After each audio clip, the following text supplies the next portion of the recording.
राहुल गांधी जी तो खुद विदेशी मटेरियल है। उनके ऊपर भी मेड इन इंडिया लिखा हुआ है। जो पुराना दौर है तेजस्वी यादव जी का, वो तो तालिबान जैसा ही था, तो उन्हें तालिबान से बहुत मोहब्बत है, इसलिए तालिबान याद आ रहा है। मुझे लगता है तेजस्वी यादव जी ने युद्ध शुरू होने से पहले ही हार मान ली है।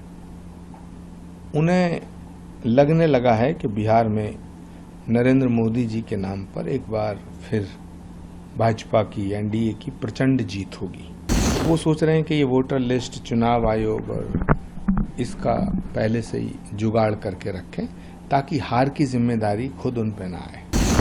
इंडिया गठबंधन का सम्मेलन कल हुआ था, मीटिंग हुई थी। उन्होंने कहा है कि प्रधानमंत्री को बताना चाहिए कि पहलगांव और जो अटैक हुए हैं, सारे अब तक जो अटैक हुए हैं, उसके बारे में तक क्यों नहीं कुछ बोला उन्होंने। देखिए, इंडिया गठबंधन नाम की चीज कोई भारत में नहीं है। ये सब एक दूसरे को गाली देते हैं, लेकिन मोदी को गाली देने के लिए फिर इकट्ठे हो जाते हैं। ये बात बहुत पुरानी हो चुकी है। इंडिया गठबंधन अब देश में लिखने को, पढ़ने को और सुनने को तो मिलता है, जमीन पे नहीं है। इसलिए इनकी किसी भी बात का भरोसा करना या इनकी किसी भी बात पे टिप्पणी करना समय की बर्बादी है। राहुल गांधी ने एक ट्वीट किया है, उसमें लिखा है कि टीवी सबसे छोटा प्रोडक्ट है, उसके सामान भी चाइना से बनकर आता है और उस पर मार्क लगता है made in India. Rahul Gandhi ji तो खुद विदेशी मटेरियल है। उनके ऊपर भी मेड इन इंडिया लिखा हुआ है, जबकि सच ये है कि भारत और भारत की संस्कृति की कोई झलक उनमें नजर नहीं आती है। गुरुजी, अगर बात करें बिहार चुनाव को लेकर, रणनीति बहुत गर्मा रही है।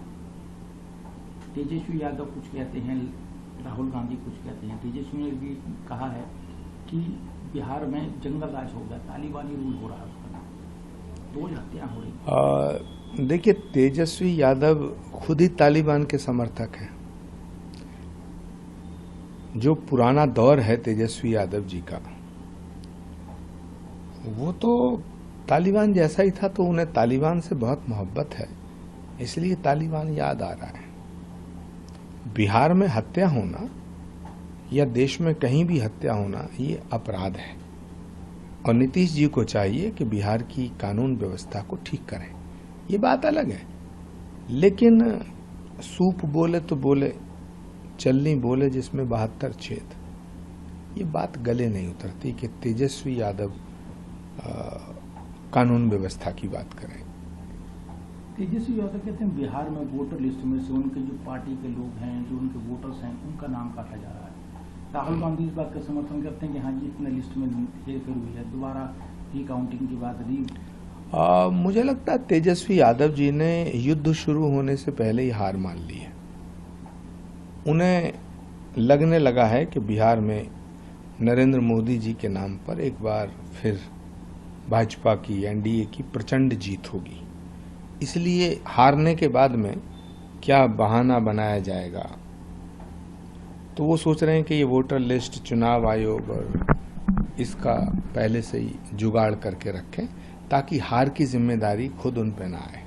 तो चुनाव शुरू होने से पहले ही तेजस्वी यादव जी ने हार को स्वीकार कर लिया, ऐसा लगता है उनके बयान से।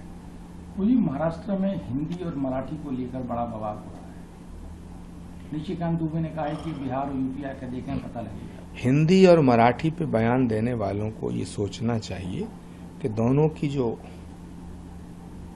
मातृभाषा है, जहां से पैदा हुई है हिंदी और मराठी, वो संस्कृत है। तो हिंदी और मराठी दोनों आपस में बहनें हैं।